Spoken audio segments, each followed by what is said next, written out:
Vamsi సత్యవర్ధని kidnap చేశాడా, అతన్ని తన ఇంటి దగ్గరికి తీసుకొచ్చాడు, ఇవన్నీ రాసుకొచ్చారు. కిడ్నాప్ అంటే బలవంతంగా అతను రావడం ఇష్టం లేకపోతే పట్టుకొచ్చేసి కట్టేసేసినో కొట్టేసేసినో తీసుకురావడానికి కిడ్నాప్ అంటారు. కానీ ఇప్పుడు జ్యోతి ఈనాడు కథనాల్లో ఒక భిన్నత్వం ఉంది. ఈనాడే వాళ్ళ ఒక అసలు రియాలిటీని ఎక్స్ప్లెయిన్ చేసుకొచ్చింది. ఏంటయ్యా అంటే వంశీ అనుచరులు ఎవరో ఈ కేసుని ఎలా సాల్వ్ చేయాలి అనుకున్నప్పుడు కంప్లైంట్ ఇచ్చిన సత్యవర్ధన్ గురించి తెలిసింది. ఆ సత్యవర్ధన్ ప్రస్తుతం పార్టీ కార్యాలయంలో పనిచేయట్లేదు, అతని పేరు మీద ఈ కంప్లైంట్ ఇచ్చారన్నది తేలింది.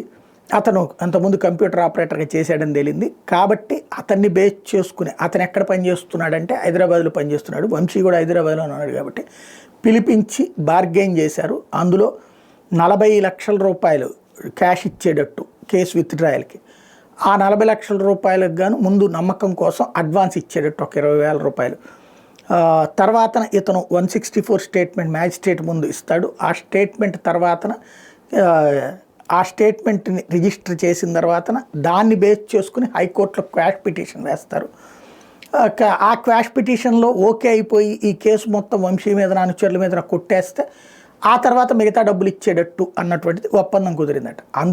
ఈలోపుగా అతనికి కావాల్సినటువంటి షెల్టర్ వంశీ అరేంజ్ చేసేటట్టు. అందుకని అతని బంధువుల ఇంటి దగ్గరికి అట్లాగంటే ఈ కంప్లైంట్ ఇచ్చిన తర్వాత కొన్ని రోజులు హడావిడి నడుస్తుంది. ఆ హడావిడి దాకా సత్యవర్ధన్కి షెల్టర్ ఇచ్చేటట్టు అన్నటువంటి కాన్సెప్ట్ జరిగింది.